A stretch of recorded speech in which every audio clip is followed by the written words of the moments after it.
Native Land Pod is a production of iHeartRadio in partnership with Reason Choice Media. Welcome home to the native. Landing on a podcast space destined for greatness. 60 minutes or so hit, not too long for the grave shit. High level combo, politics in a way that you could taste it, then digest it. Politics touches you even if you don't touch it, so get invested. Cross the T's and dot the I's. Gill 'em back to get 'em. Stand on business with Rye. You could have been anywhere, but you chose us. Native Land Podcast, the brand that you can trust. Yes. Welcome home, y'all. This is episode 22 of Native Land Pod, where we give it to you straight, no chaser. We are your hosts, Tiffany Cross, the gorgeous Angela Rye, the handsome devil, Andrew. Andrew Gillum has not thrown a lot of shade today. I haven't, but you did tell off? me I look lubricated. I appreciate that. I think you look good moisturized. I was giving Andrew like oils, our oils that we use. I was giving him oil. Every oil I brought to him. Every oil. I put on palm olive. I put on, that's a dish detergent. My God, and take that out because y'all have not endorsed this. Yeah, they ain't getting no free advertising here. Whichever. Although it sounded like he was, you were saying. I think he was saying palm oil. Palm that's what oil. I thought. Yeah, that's what it was. Yeah, Greases. from the ancestors. Yeah. Greases. Lard. Lard. Little lard. Oh, that's a brand. Yeah. Skin absorbs it. I don't know if I'm allowed to say this, but Angela joined us a little tardy because you were interviewing someone. Can I say? Can we talk about that? I think so. Okay.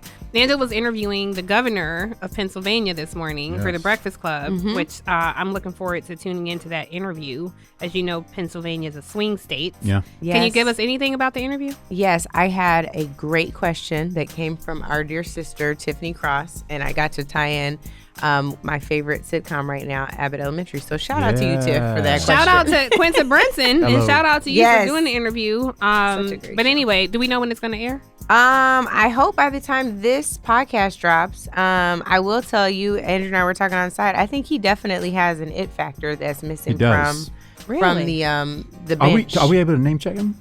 We did, with Governor Shapiro, we didn't say that? No, I just said the governor of Pennsylvania. Sorry, yes. Yeah. No, I think he was impressive. I think he has what it takes to go all the way if he chooses. Now, obviously, he's got to continue to do a good job at the job that he has. But assuming that all works, I think the guy has really strong, hopefully, aspirations toward the White House. I would like to see you guys on a ticket. Oh Lord, anyway, to the point, I think rude. No, to the point, he's got a very, he's got a very, That's very not my important point. state. I would like you to address Angela's point. He's got a big Governor, state. answer the question, Governor. That has to balance. He's still not. No, listen, y'all. He's got to balance a lot of different demographics, and I actually think you presented a fact before that I didn't know, which was that the majority of insurrectionists who participated in the January 6 attacks on the U.S. Capitol Shout out to Aaron Haynes. I was going to say that wasn't me. Okay. Aaron Haynes. Well, He was nice. Aaron Haynes, you brought it up. You're right, but you brought it up before this. That says something, y'all, that this Democratic governor was able to compete there. Yeah. Win in the same cycle that Joe Biden was able to pull that state, and hopefully they'll be able to work together to pull another miracle out of Pennsylvania. We'll see. We'll see. We'll stay tuned. But I just want to note that you still. So now when people, I just want you guys to know this. When you guys get mad that I cut Andrew off or I'm always on his case, you see he won't answer my question. Well, honestly, Andrew, a lot of the comments always talk about you running again. When are you going to run again? We talked about this a little bit. So. Well, it's a good thing that that's not one of today's topics. Okay. Well, let's get to today's topics then. Rude. Anyway, all right, Andrew, you wanted to get to this week's topics. I don't mind. I beg your pardon? I said he doesn't want to be the topic. No, I beg your pardon is what Trump should say to Biden. Oh, I planned that. I planned it yesterday. That was good. And I was going to say it today. That was You good. like that? I That's wasn't good. ready. I wasn't ready. You. I like that. Thank you. Anyway. But he better not. He better not. We'll get into that. That's going to be the first topic we get into. Yeah. And just to be clear, I want people to understand, we're not talking about the 34 counts where he was just found guilty. Those are state charges. Biden cannot issue a pardon there. We're talking about the rest of the charges, the federal charges that he faces. Also, I wanted to get into this. Can he even vote? because he's a convicted felon now. So well, he's a convicted felon who lives in the state of Florida, which has some of the most restrictive voting rights around. Okay, we should talk about that. We definitely I want to will. get into that. Yeah. And speaking of folks getting arrested, I know by now everyone has seen the guy driving with the suspended license who zoomed into court. And yes, I laughed at it too. But Angela, I know you say this is no laughing matter. I laughed first too. But I yes, did there's too. there's some other things that we need to discuss All as right. a result. All right, of we're what gonna put some happened. layers on it. Yeah. Well, Put some Angela layers. dug into it, and I honestly didn't. I just looked at the video and moved past it. But there's apparently a backstory. Yep. So you're gonna tell us about love that. What that. had happened was. Yes. Yep. I want to hear What about happened? that. Yeah. But you guys know I like to throw it back before we toss it forward. So this is my two little. Listen, get your minds out the gutter. That Just wasn't saying. a double entendre. I ain't mad at it. Wait a minute, but wait, we haven't said any words. said She just nothing. I finished just said- Andrew, I think once upon a time in a debate, you said a hit dog will holler. Yeah. Okay. Yeah. Yeah. Anyway, do you guys know on June 6th in 1984, Tetris was invented? This is what we Wow. got. Tetris. I like yes. Tetris. This is the I'm thing, and playing it was it like forever, super but- popular. It was love super popular. It's still in today. 1984. It was super At least popular. to us. Yeah. Remember Right, not to use exactly. Roblox, kids. This wasn't My Nintendo. kids are Roadblocks. Oh, you know Oh, that's what? true. We This just was keep Atari. shouting out brands that haven't sponsored us. Well, maybe this will be an inducement. Okay. How about Yes. that? Anyway, it was popular among kids in Texas, and Not just Texas. Or I don't know why I even said She Texas. meant Tetris. Tetris. Oh, okay. Tetris. That's what happens when you throw it back too far. Your words Or get too hard. confused. And I'm moving past it. Throw you out a joint. You know, you see y'all, I'm moving past it. The other thing, I know a lot of people are going to be disappointed because we're not talking about sports on this show. Oh. So I don't want to disappoint my sports fans. Yeah. On this day in 1946, the National Basketball Association was founded on June 6, 1946. So that's my little sports, as a sports expert, that's my little That's sports all right. knowledge. But speaking of basketball, now that we threw it back, Nick, make like your Jason Tatum and dunk that beat on us. What? I got all my sports references today. Wow. Yeah, guys. Very well researched. Had I been President Biden, when the Justice Department brought out indictments, I would have immediately pardoned him. I'd have pardoned President Trump. Why? Well, because it makes me, President Biden, the big guy, and the person I pardoned, the little guy. Oh, please. Yeah. So just so our viewers know, that was Senator Mitt Romney, Republican senator from Utah, in conversation on one of the Sunday shows, giving his recommendations on a Biden pardon. Honestly, Angela, you suggested that we talk about this. Yeah. I didn't even think this was a question. I knew that the right had been saying this. I don't understand it. And just a reminder, I know we said this in the open, but just again, the president cannot pardon Donald Trump from any state charges. Right. These are just the federal charges. Now, Yeah. the criminal charges that he was just found guilty of, we'll see about sentencing with that. But the remaining federal charges, do any of us think that Biden should offer a pardon? Okay, before we do this, because we were just talking about polls last week, Yeah. I want to just do a focus group poll really quick. And I want you guys to tell me yes or no. Okay. If Mitt Romney would have won the 2012 election and Obama was charged, do we think that Mitt Romney would have pardoned No. Barack Obama? No. I don't know. I don't know. Because I do find that of the Republican bunch, Mitt Romney is certainly problematic and I think ignorant to a lot of issues. I don't find him to be a malicious person. I think Okay. he's truly ignorant to a lot of our issues. Okay, So so I don't you're know. a yes, you're a I don't know. Let's keep going. Okay. Do we think that if Hillary Clinton would have been charged when Donald Trump won in 2016, that he would have pardoned Hillary Clinton? We're saying that Donald Trump, would Donald Trump have pardoned Hillary Clinton? Absolutely not. Okay. No. He would have brought back public hangings on the White House lawn. Okay. Yeah, and yeah. then if He would have sold Donald tickets. Trump would have been charged under a Barack Obama administration, do we think that Barack Obama would have pardoned Donald Possibly. Trump?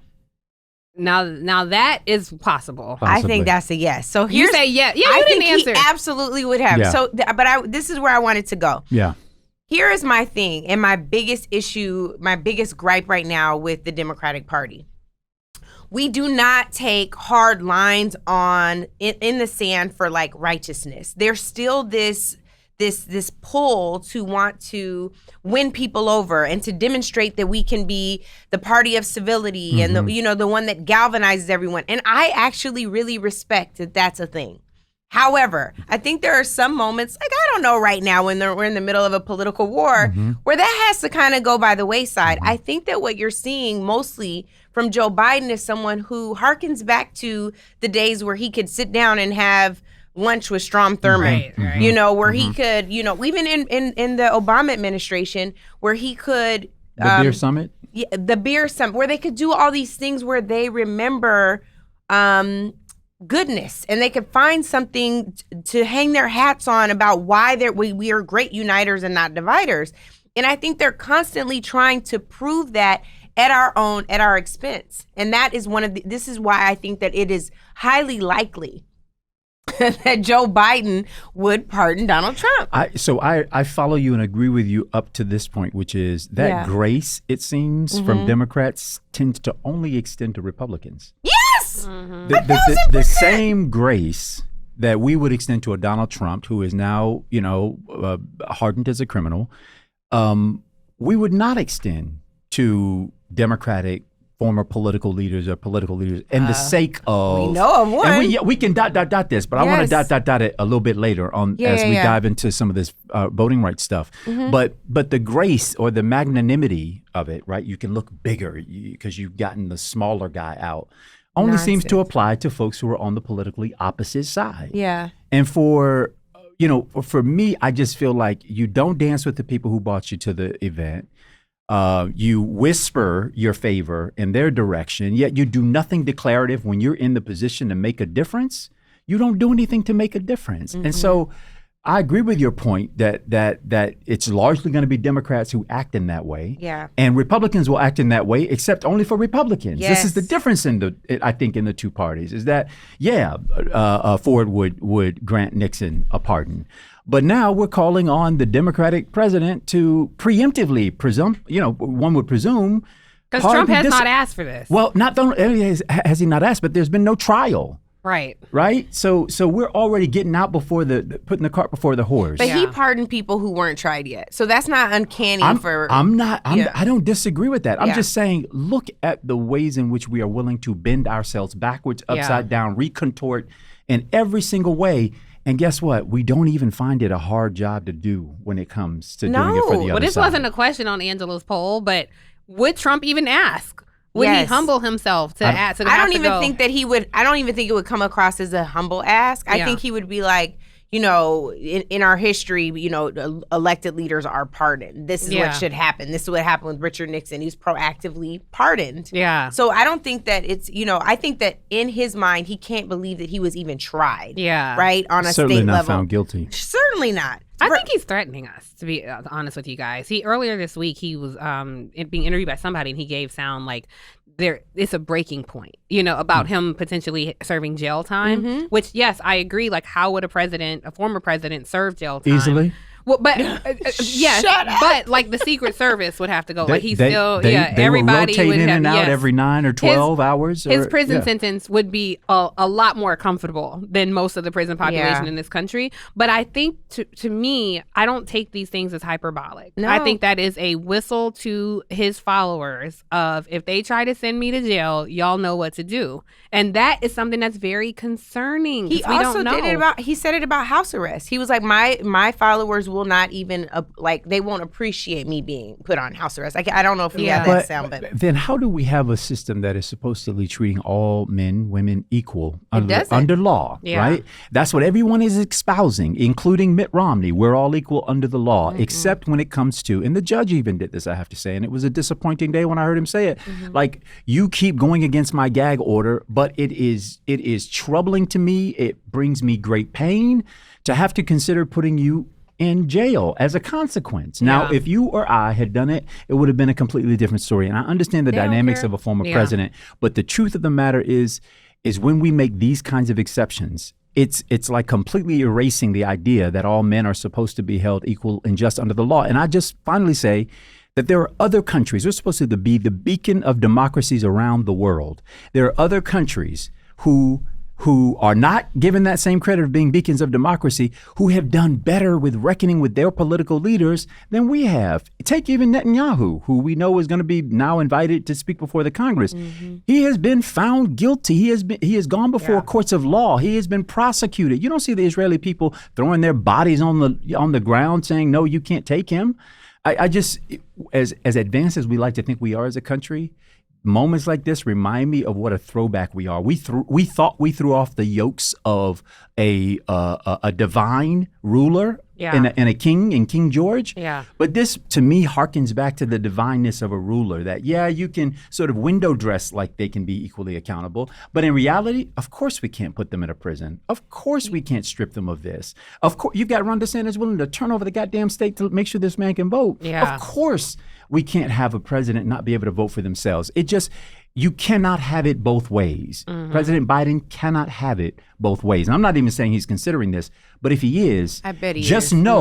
Just know that you're erasing everything else you said about accountability and preserving democracies. I mean, it comes down to, would that cost him votes or would that gain him votes? And I think, again, the Democratic Party has such a hard on for these Republican voters that they think, but if I pardon your king, maybe then those other See, voters I don't will come even to know us. if he would be doing it for votes. I really think that there's something in him, like even knowing his role on Senate Foreign Affairs. Mm-hmm. Like, does this weaken us in the eyes of the rest of the world to have a former president jailed? Yeah, he's an institutionalist. He believes in decorum of places. Yeah. But I also think that the people who are around him and advise him are absolutely thinking politically, and I think they are wrong. Mm-hmm. The people who are on the Republican side or in the middle who are saying, be bigger, be magnanimous, and excuse the sins of this president with a pardon, are the same people who are believing that we're going to get Nikki Haley voters. Right. Well, here's what I'm going to tell you. This is what I would tell him. Joe Biden, be bigger, be better, be best. Yeah. And by that, I mean, let this go to jail. Yeah. Like if he's committed the crime, let him do the time. Let the system work. If time is what is normally attributed to the criminal charges. The person who didn't Michael Cohen get 3 years? Yeah. He's the lesser offender in this case. But it was a slightly different case. All I'm saying is, I think that whatever the time is, like, until that is equally applied across the board to all people of all races, of all income levels, because that's the other piece here. Yeah. That's what needs to happen. Anyway, I'm done because Nick held up to 10 minutes. Okay. All right. Well, I want to ask you something about Florida and the whole voting thing. But before we do, this is just a little parentheses. I don't want to get into a whole deep dive on this. Do you guys have any thoughts on the whole Netanyahu going to Congress? You brought it up. Yeah. I mean, I think it's a big disappointment. I think it's a big disappointment. I don't even know how the Senate majority leader went along with, who just stood before, in his own writing, says this man needs to step down, that he is, camouflaged on both his left and his right by pure racist in his government, that the atrocities he's committed are beyond recovery, and that he should step down as the leader of the country. And now we would extend democracy against beacon podium to him to then spew what? And then who counters it? Right? I mean, I feel the same way about this potential visit as I did when the Republicans invited him when Barack Obama was president. He was so disrespectful. It's completely disrespectful. That's exactly it. Yeah. But that's where they've gone, right? This isn't the party of magnanimity. That isn't the party of good graces and commitment to institution. They are, how do we get even? How do we embarrass them? How do we level them? How do we get them at every single turn? That's what they do. And then we sitting over here debating whether or not this now convicted felon should, and I don't mean that as a pejorative or an insult, but a fact. Yeah. This now convicted felon gets to escape the penalties that come with having done what he's done. On behalf of the party of alleged law and order. Yeah. This party who has ridiculed police, who literally fought to save their lives on January 6th, have accused them of being liars. Yeah. And now you're saying, yes, we have all this evidence that the former president did break the law. Not just evidence. But he should be, He is convicted. Right. A jury of his peers have sat down, listened to the facts of the case, took their jobs very seriously. It's the same system that I went through and others have gone through time and time again, where you render yourself unto them for their judgment. And now we're saying, okay, the jury got it wrong. Right. How come those 12 brave men and women could have done the job that they did, understanding all the dynamics, understanding what the presidency of the United States mean, and they still were able to assess the facts and reach a conclusion unanimously that he broke the law? But we're talking about a president, a presidency, senators, leaders who can't do the same, who cannot muster the courage of these 12 individuals. Right.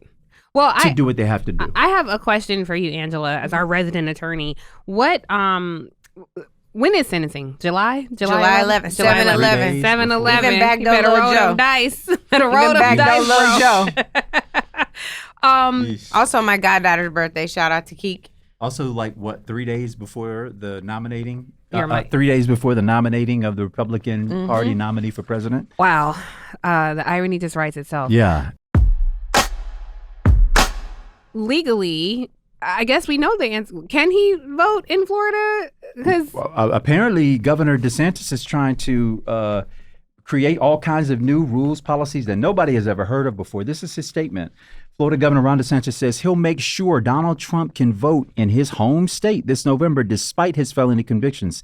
DeSantis said on Friday that he disputes the assessment of some experts who say that Trump's conviction of 34 felony counts would make him ineligible to cast votes in the state of Florida. However, you can toss to this sound or I can, but let's really assess how this governor has... Before we play that sound, I just want to remind our listeners, because there's so much that has happened since Donald Trump's presidency. In 2018, tell me if I have my dates right, but Amendment 4 was passed by the voters of Florida, which essentially allowed people with felony convictions, we refer to them as returning citizens, to cast votes. That's right. So we all celebrated this victory. We thought this was a good thing. And then afterwards... But it's they can have their rights restored after they have served their time and paid all their restitution. Good point. Well, that's the key part, though, that latter part. Paid your restitution. He tried to undo Amendment 4, That's my point. Because the paid your restitution piece is almost, people are saying this is like a poll tax because the fines, which we'll talk about later with this driver's case, but the fines that build up. And so there were all these people who had served their time and paid restitution. Yeah. The government sent them voter cards, and he began arresting these folks. Yeah, a crackdown on these individuals. All the issues in Florida. Yeah. The issue for him was people casting ballots to vote. Let's take a listen, and I want you all to imagine you're going to your car, you served your time, you're going to work, and officers show up at your house. Let's take a listen to when that happened. I guess you have a warrant? For what? I'm not sure. For voter stuff, man. Police body cam video obtained by the Tampa Bay Times shows Floridians being arrested for voter fraud. So unfortunately, right now, we're going to have to take you to jail. What are they doing this to me? Voter fraud. What is voter fraud? Voting when you're not supposed to, sir, is what our understanding of the law is. Because of your sex offense. I'm like, voter fraud? I voted, but I ain't commit no fraud.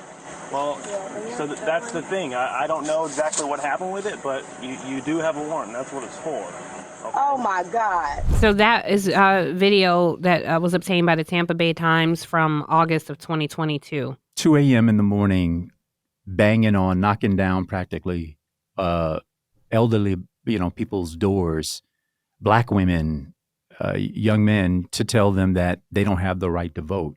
So DeSantis is saying he will make sure that Trump doesn't have a problem because he's the chairman of the clemency board.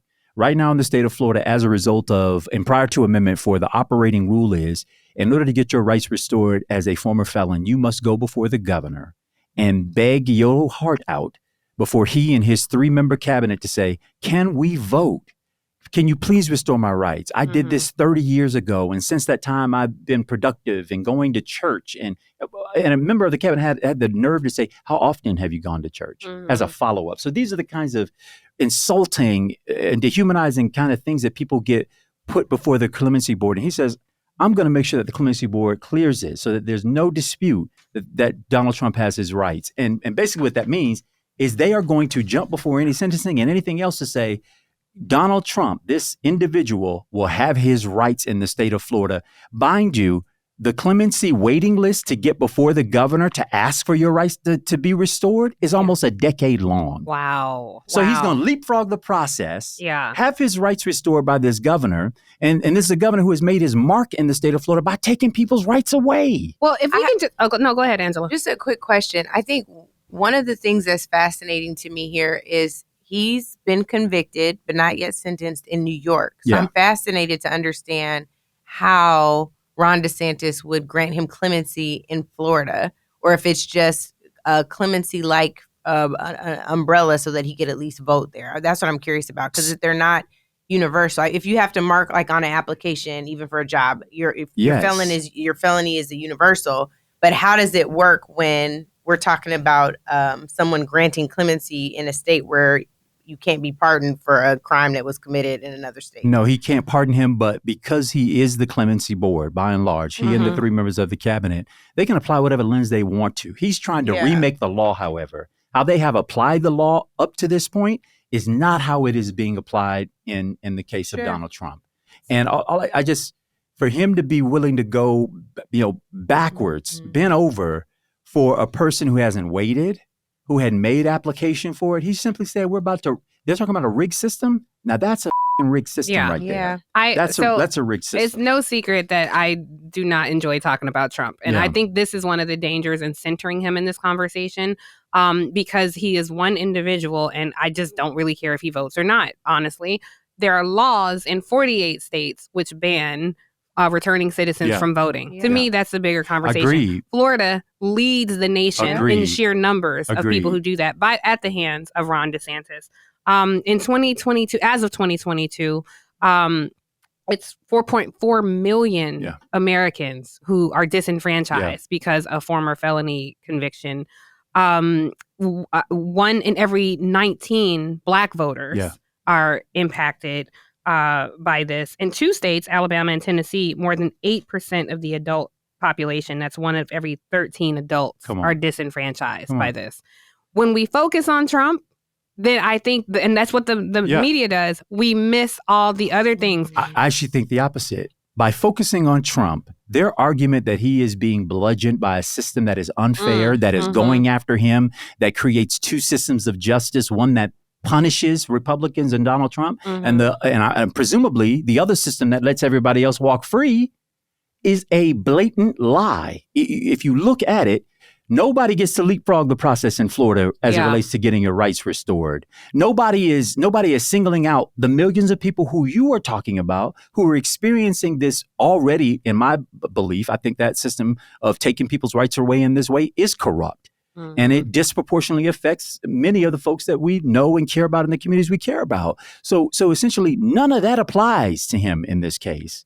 But y'all are acting like somehow we created a whole nother punitive system of justice just for Republicans and Donald Trump, when these are the people who have been the benefactors of the grace of the justice system, if they ever touched it. Yeah. If they ever touched it. Yeah. Do you think by centering Trump that the Republicans are going to say, oh, you're pointing out our hypocrisy, we should change our policy? No, they're not going to do that. Right. And they don't know what hypocrisy is. Right. I mean, it's level. The word doesn't exist for them, in my opinion. Yeah. I think you might be right on that. I actually have some more questions about this whole voting issue for both you guys, but I think we might have to pay some bills. So we're going to go to a quick break, but guys, don't go anywhere, because on the other side of this, I have a question for Andrew about voting in Florida and a question for Angela about federal charges and voting. And I still want to get to this driver driving with the suspended license. And so Angela can tell us why we were all in the wrong for laughing at that. And we don't need to laugh at it anymore. I ain't laugh. Y'all two did. I did a little. I'm not going to lie. I did a little bit. But Andrew, Mr. Here's the bus, here's right. Exactly. 2 systems. Yeah. Two systems. Anyway, don't go anywhere, guys. We'll be right back.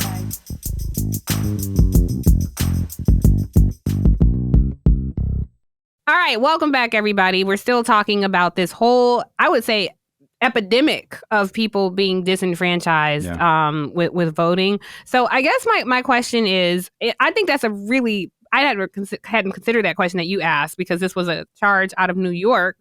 That's a state charge. So I wonder if are the people who are disenfranchised in Florida, they're asked, have you ever been convicted of a felony So it doesn't matter. Conviction. Have you ever been convicted of a felony charge or conviction, and they don't make distinction between whether this was a state or a federal felony? But to go to the clemency board, I think to go to the clemency on the clemency board. I know about the applications and voting, but I was just wondering. But legal experts in the state disagree with the governor's assessment about that. There is mass confusion amongst the people who actually do the work of getting these folks re-enfranchised around whether or not his new advent of the law, which is we don't recognize other states-based felonies, has not been applied before. Right.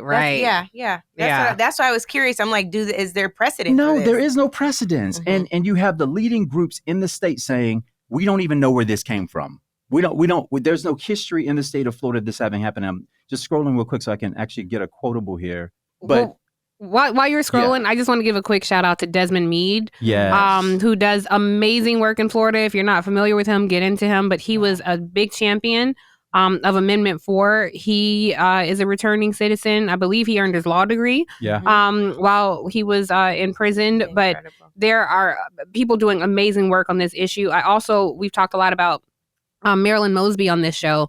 When I, in full disclosure, I worked on her ex-husband's campaign for mayor, Nick Mosby, and the high amount of returning citizens in Baltimore is so voluminous that they are a political body and they actually hold a mayoral forum. If you want to, you have to cross their path when you're trying to achieve something politically. And I just think that's amazing to harness that level and there are of power. plenty of people who are in jail without having been convicted that have never been organized around voting. They can vote from jail if you don't have a felony conviction, even in the state of Florida. But many of these states, they say something like half the population is sitting in jail having not been found guilty of a crime. It's because they can't afford the bail system has required them to be there. So here's the quote that I was looking for. A nonprofit group that represents felons seeking to restore their voting rights disputes the interpretation of the law that DeSantis is applying.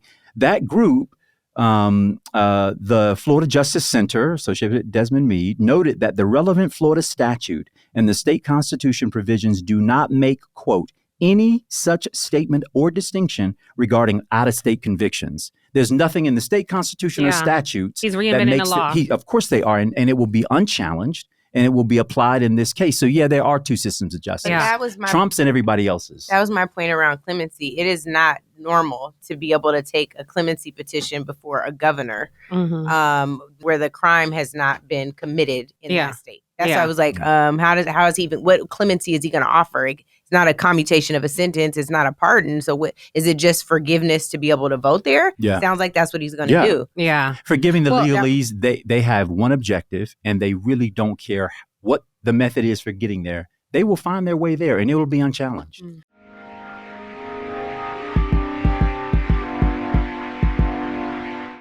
Well, you were talking about, it's the bail system, and that's why there are people sitting in jail right now, which I think brings us to what Angela has dug into and got some background on. Yes. So, honestly, all I know is this: I saw the clip of the guy zooming into court while driving on a suspended license. I don't know anything else. Not meaning driving fast, but using Zoom, using the technology Zoom. So Angela, give us. So by now, I'm sure many of you all have seen a video of a Detroit area man named Corey Harris, who was driving while appearing virtually, or as Tiff said, zooming in court for driving with a suspended license. So again, he's driving, but he's in court for driving with a suspended license.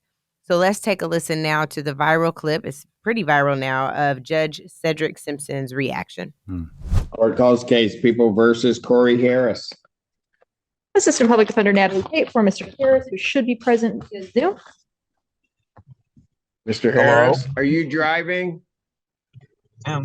Actually, I'm pulling into my doctor's office, actually. So just give me 1 second. I'm parking right now. All right. What are we doing? Your Honor, we are respectfully requesting an adjournment in this matter, up possibly 2 to 4 weeks if the court would allow. Okay. So maybe I don't understand something. This is a driving while license suspended? That is correct, Your Honor. And he was just driving. And he didn't have a license.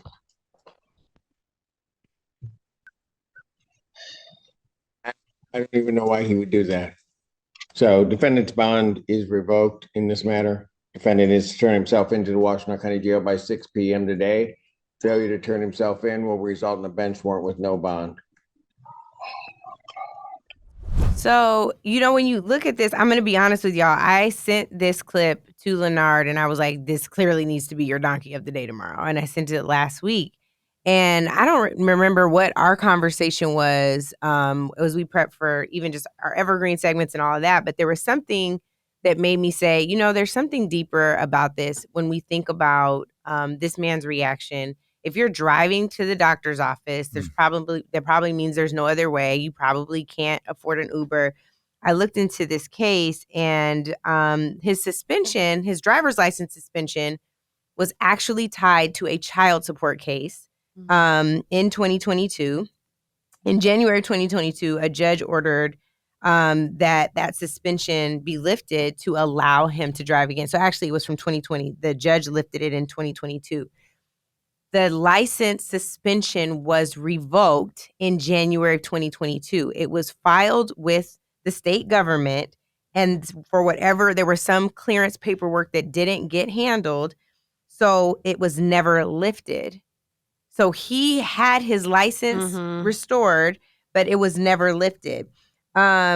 He ended up getting stopped in October of 2023 in the Pittsfield Township, and he had to appear virtually for a misdemeanor case revolving from that particular traffic stop where he was in trouble for driving with the suspended license that was not suspended anymore based on that 2022 So it was case. a government error. Yes, a government error. It's literally a paperwork error. And at that time, he was driving his wife to the doctor. So there's some medical issues involved.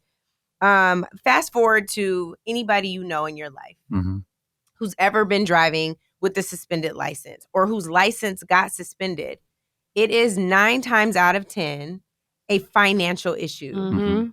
Child support, someone not being able to, and I'm not, poo-pooing the mothers that need child support, but the fact that the government gets involved in this way where it would make it more difficult because now they got to pay you the fines instead of paying for the baby, right? Like there are these layers. And once you get into that snowball, it just keeps growing and growing and growing. No, and it's a stranglehold. So this man has literally been penalized based on a paperwork error, an administrative error at the state level, and then was sent to prison that day. Well, jail. Well, sure. Yeah. Yes. Incarceration that day. Yeah. Incarcerated that day, which is going to mean what? More fines. Yeah. So more fines for a license that was suspended but was reinstated. But then there was a misdemeanor based on the prior suspension, even though that wasn't his error. And he's having to appear in court, which also costs money. Like at some point, we have to acknowledge the fact that this justice system merely serves those who can afford to play ball. And that is really, really treacherous. So, and we supposedly got rid of the debtor's court, right? From Europe. We threw off the yokes of the debtor's court that because you couldn't pay certain bills, you would have to be incarcerated. And in the U.S., we supposedly rid ourselves of the system, except we then created laws, statutes, ordinances that just reinforce financial hardship on frankly offenses, if you will, if you want to call them that, that originated out of financial hardships. Yeah. So you got a hardship. You can't pay such and such and such. And so what do we then do? We take your ability to drive to your job away from you. The job where you can then earn money to pay off the fines and whatever else preceded that's still on your bill to have to pay for. We've now limited you in every single way of being able to do that. And we've thrown you into a perpetual debtor system. Yeah. Because you can't get you just seem to never be able to come from under the loads and loads of debt that are put on you. In so many cases, so many people owe money that is way in excess of what the original burden was because of fines and other remittances that have been put and layered on top of it. Yeah. This is going to be a shameless plug. I'll tell you guys. I wrote a book some years ago. Say It Louder. Say it louder. And louder. But in research for this book, I looked at this issue, And in the city of Ferguson, Missouri, I found that the city was financing itself with predatory practices that disproportionately impacted Black folks. In this city, the median household income was $41,000. And police were excessively harassing the citizens, pulling them over for like a broken tail light. And the DOJ got involved, Department of Justice got involved. How did this even fall on the Department of Justice's radar? Well, police there shot an unarmed man, Michael Brown, which invited a federal investigation into the local municipalities and their practices. And this is what they uncovered. And in a city where, like I said, the median household income is very low, a single missed, late, or partial payment of a fine would, to Angela's point, mean jail time. In one instance, this was cited by the DOJ, a Ferguson resident was ticketed for parking her car illegally. That single infraction ended up costing her more than $1,000 and 6 days in jail.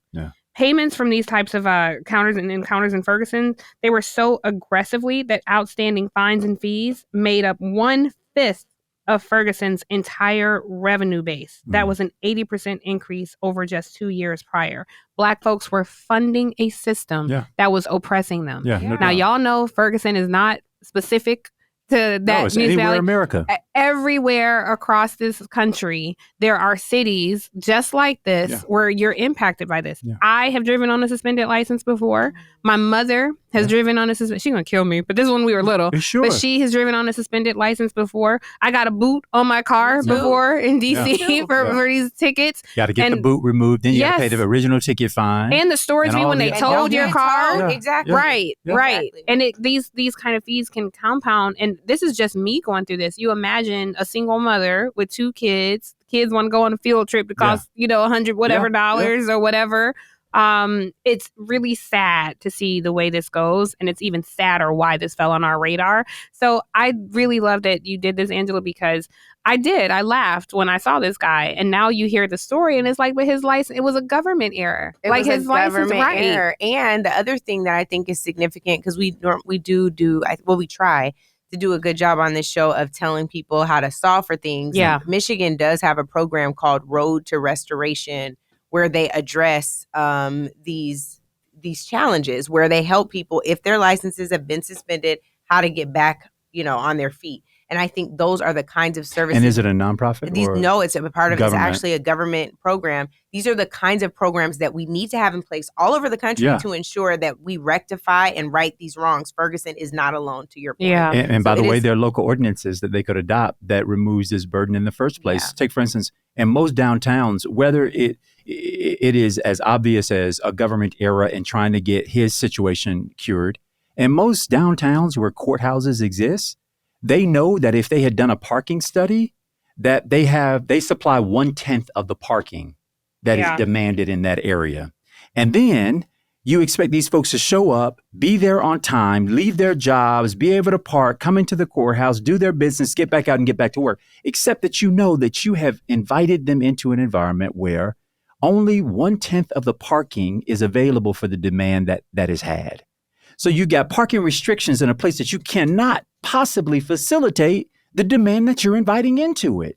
And then you penalize those people for a problem that your government studies already point to the fact that it's insufficient public parking, insufficient access for people, and now we're going to penalize you. And by the way, you were late to court, and I'm going to throw you in jail for disrespecting the court, or rather the judge, or whatever. But nobody is interrogating. Nobody's taking the time to pull back the layers and ask the question, well, Judge, do we provide sufficient parking? Yeah. One of the things I was thinking about, too, is growing up, there was a cartoon that I used to love to watch called Transformers.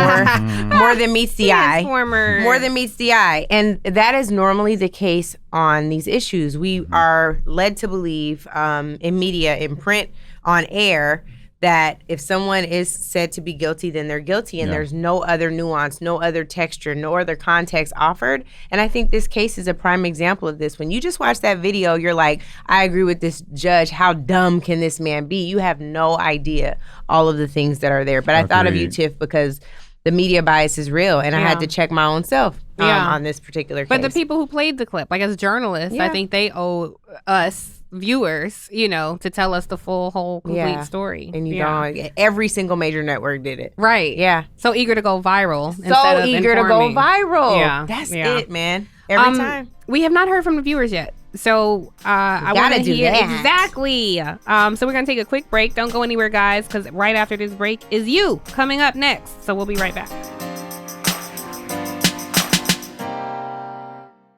All right, welcome back to Native Land Pod, everybody. Listen, every week we tell you guys, send in your comments, your questions. Even if you disagree with us, send us in a video. We want to see your faces. Keep it 60 seconds. We love your questions. And this is your pod, too. So welcome home. For our first viewer question, I believe it's Chineri Turner. She'll tell us how to say it. Let's roll that clip. Hey, y'all. My name is Chineri Turner, and I currently live in Atlanta, Georgia. My question is, can y'all discuss the bipartisan invitation from top Senate and House leaders to Netanyahu to address Congress? After all of the devastation and ongoing genocide from Israel's leadership, why would they invite him? And why would they invite a man who currently has an arrest warrant request within the ICC for war crimes to speak to the United States? Also, which one of y'all are going to check Hakeem Jeffries for this little stunt? Because this is really starting to make me question even the quote-unquote liberal or progressive Democrats. Thank you. Thank you for that question. Wow. I love that question. So, Andrew, I asked you about this earlier, but I'm so happy that the viewers are right with us. Angela, I'm curious because you've worked on the Hill a long time. I just want to point out Congressman Hakeem Jeffries is not the Speaker of the House. Mm-mm.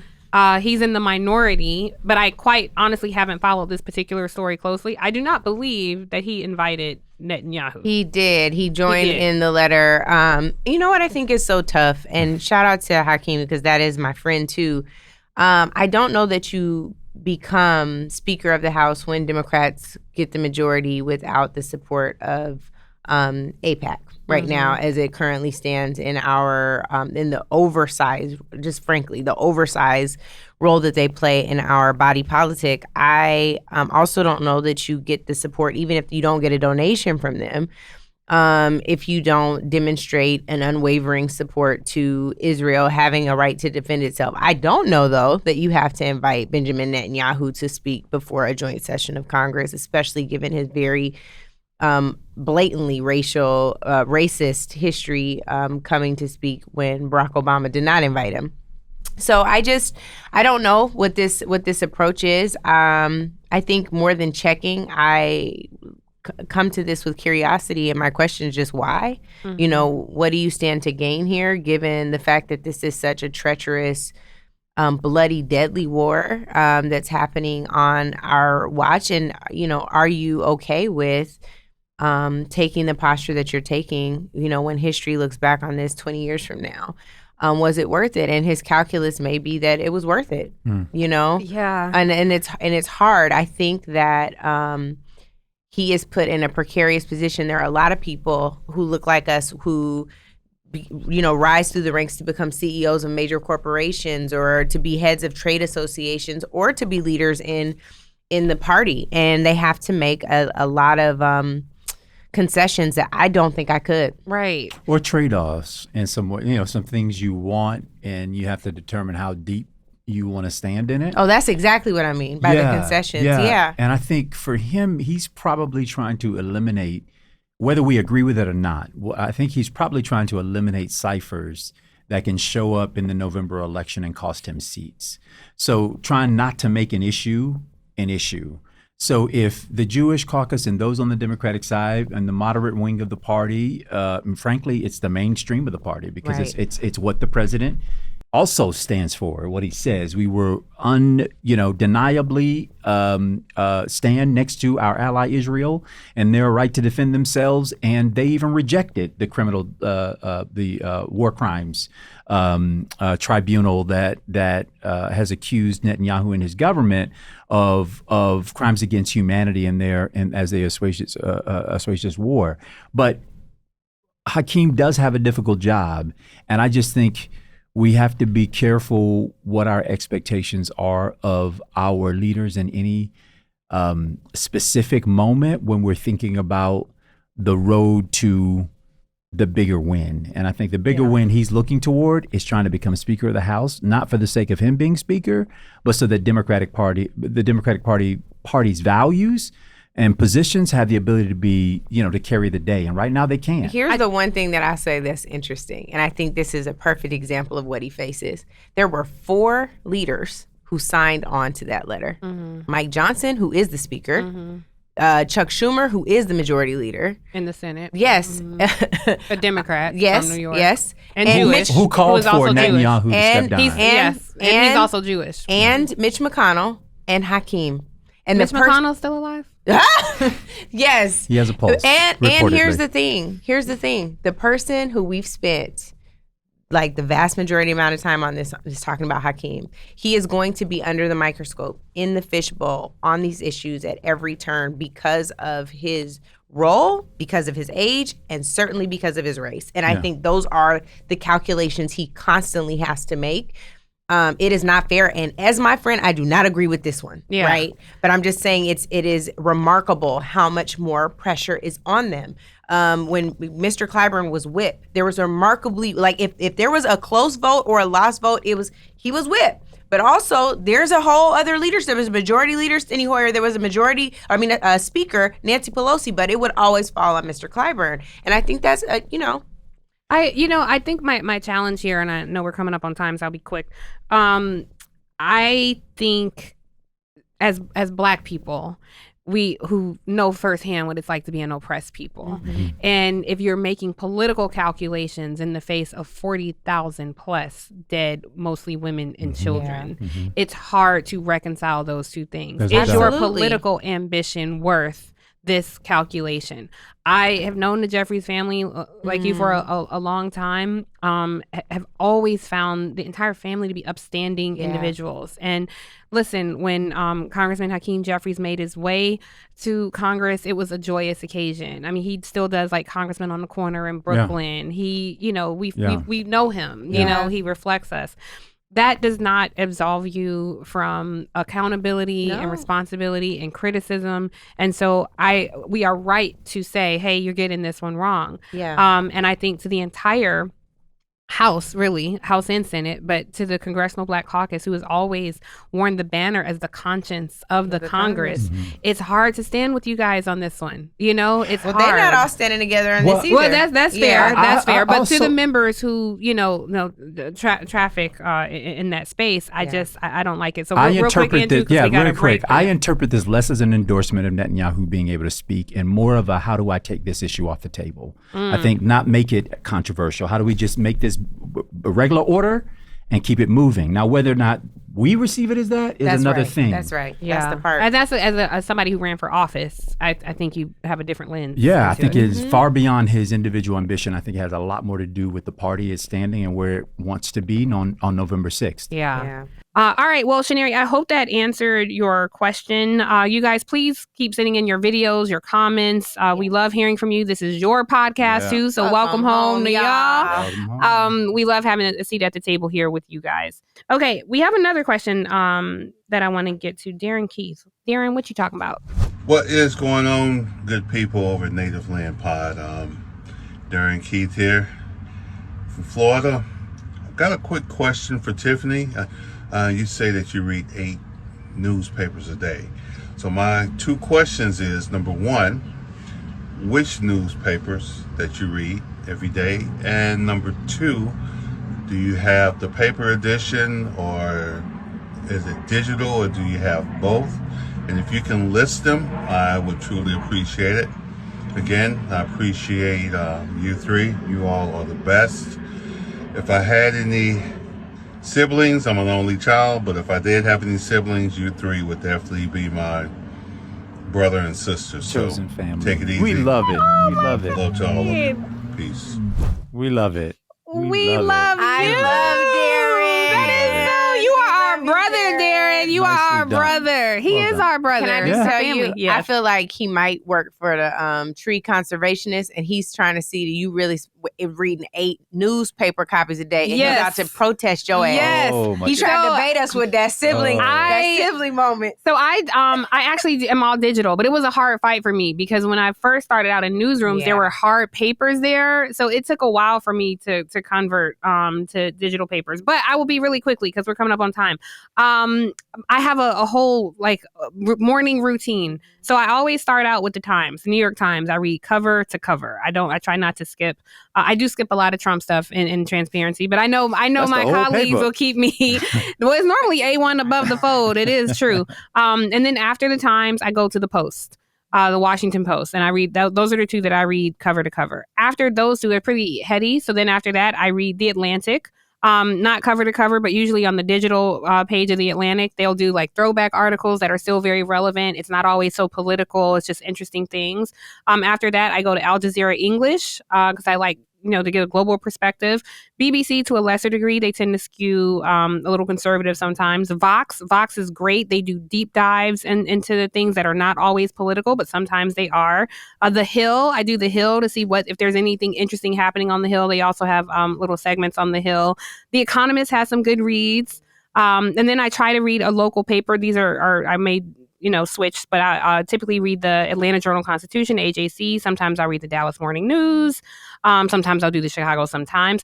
And honestly, I have a subscription to the Wall Street Journal. I try to read the Journal. I don't always understand it, but I will read the op-ed pages of the Journal. But honestly, I try to read financial news. And my agent said to me one time, I'm not worried about you. You can talk about anything unless they're like, we want to talk about the European markets. And I'm like, I would be terrified. I can't really understand financial news as well as I would like. And then I try to get my niche media in there. So I look at the Griot. Michael Harriot is a great columnist. I love to read his columns.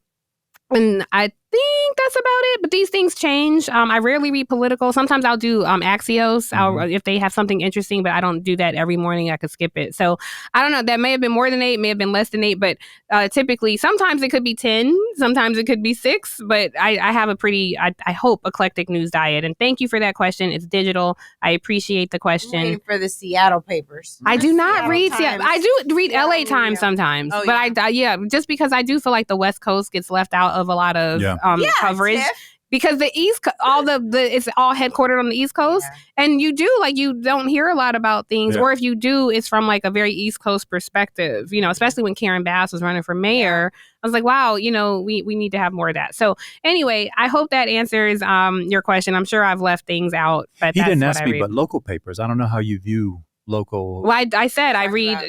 Well, you got the Washington Post. No, I just said I'd like to read local papers. I'll read the Atlanta Journal. I'll read the Dallas Morning News, or I switch it up. Sometimes I read Chicago. Sometimes, yeah. My bad for not listening. I thought the only cautionary note about many of the local pieces is that so much of it is owned by. Sinclair Broadcast. Yeah, there's a lot of conservative conglomeration. Which, on one hand, it's like, you want the media decentralized. On the other hand, when these conservative monopolies buy it up, the Baltimore Sun, who's very unfair to Marilyn Mosby in Baltimore, you have to know that's the hard part about your news diet. You want to know who owns this, what's their interest in some of these things. So it's unfortunate. But print drives broadcast, folks. Know that. People are up reading the wires. That drives broadcast. But I encourage people to read more global news because there's a lot of interesting things happening. All right, we're way over time. Thank you for that question. Keep sending your questions. We will try to get to all of them if we can. And welcome home to our native land family. Home. We love hearing from you guys. And our new brother, Mr. Darren Keith. That's our new sibling. Our new sibling. All right, we're going to take a quick break. On the other side of this break, we got calls to action. So don't go anywhere. We'll see you on the other side. All right, y'all. We are back with, I think, one of the more impactful parts of the show. What are our calls to action? Tiff, since you've been hosting us, carrying the show, you can start. What's up? What do you want folks to know and do? I feel like I kind of already gave it, but I would just encourage people to read global news, some global news outlets, because we could do 8 shows back to back to back just on what's happening in the rest of the world that we don't get to talk a lot about here.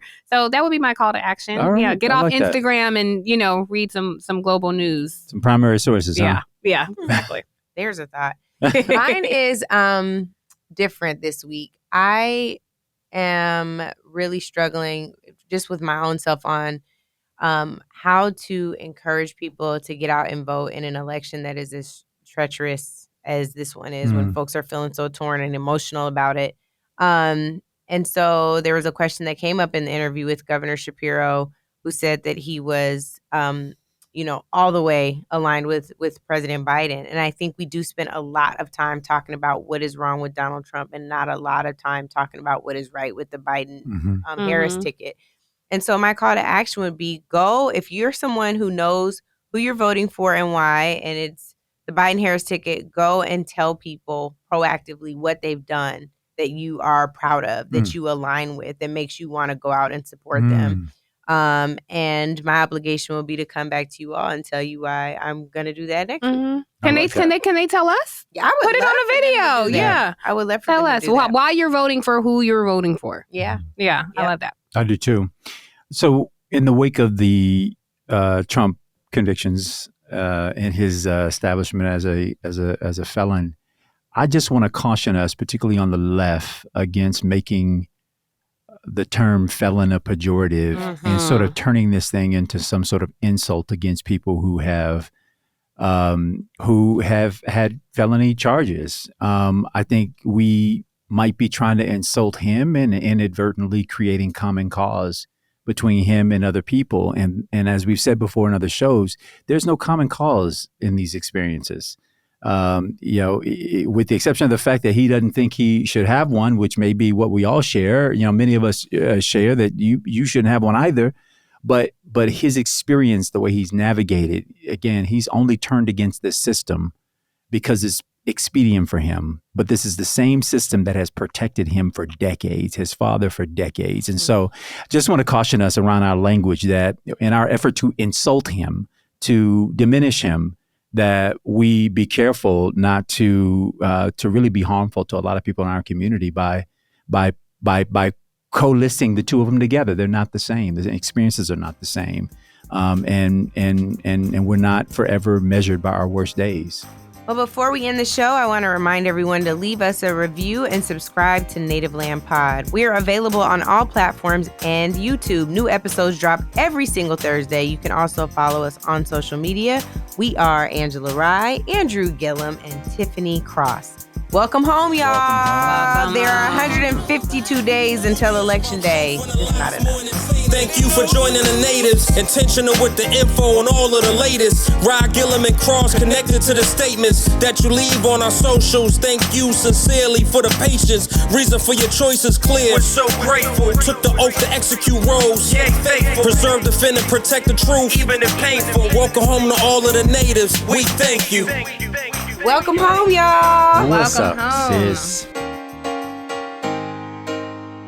Native Land Pod is a production of iHeartRadio in partnership with Reasoned Choice Media. For more podcasts from iHeartRadio, visit the iHeartRadio app, Apple Podcasts, or wherever you listen to your favorite shows.